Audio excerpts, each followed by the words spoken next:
Bu yerda meni tezligim mana 60-dan oshmagan.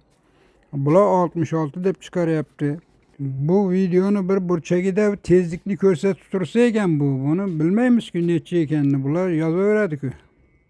66 bo'lgan taqdirda ham nima narusheniya bor bu yerda? Bu sun'iy intellektga o'tkazmasa bo'lmaydi bular. Xullas 66 tezlikka kelayotgan jarimalar juda jonga tegdi. Hozir ham bitta jarima keldi, u ham 66 ga kelgan. Eng qizig'i men u radarni yoddan bilaman. 66 tugul u radarning tagidan 56 ham o'tmayman, 49 o'taman. Yana bir odamni asabini buzadigan narsa, inspektor janoblari bilan bir gaplashib qo'yaylik deb telefon qilamiz. Ushbu qarorga e'tirozingiz bo'lsa degandek 3 ta raqam qo'yib qo'yadi-yu, hech qachon u raqam ishlamagan. Kunduzi qilsangiz ham band, kechasi qilsangiz ham band, tushdan keyin 3 ta qilsangiz ham band. Bu birinchi masala. Ikkinchi masala, men oldingi kontentlarimda ham qo'yganman, isboti bilan qo'yganman. 60 o'tgan joyda 66 bilan qaror kelyapti do'stlarimizga. Isboti bilan turibdi, o'sha mashinani maxsus nimasida yozilgan, 60 o'tilgan, 59 o'tilgan, 66 bilan tekshirish kerak radarlarni. Qaytadan tekshirish kerak. Bu xalqning sho'rini quritib yuboradi. Eng yomoni bal yozilyapti.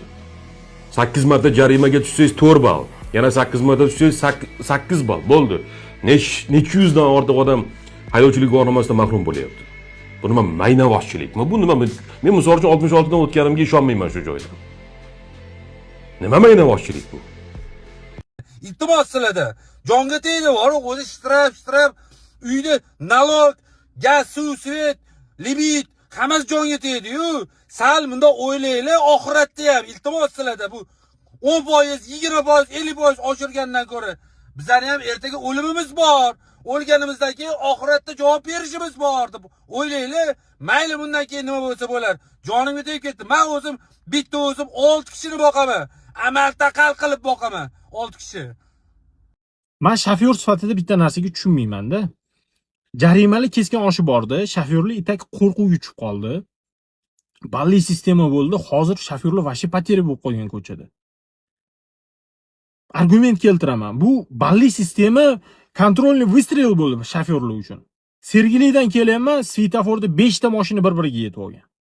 Undan o'tayapman, Sergelidan shu Turistali ko'chaga o'tayapman, bitta BYD bitta Cobalt bir-biriga yetib olgan.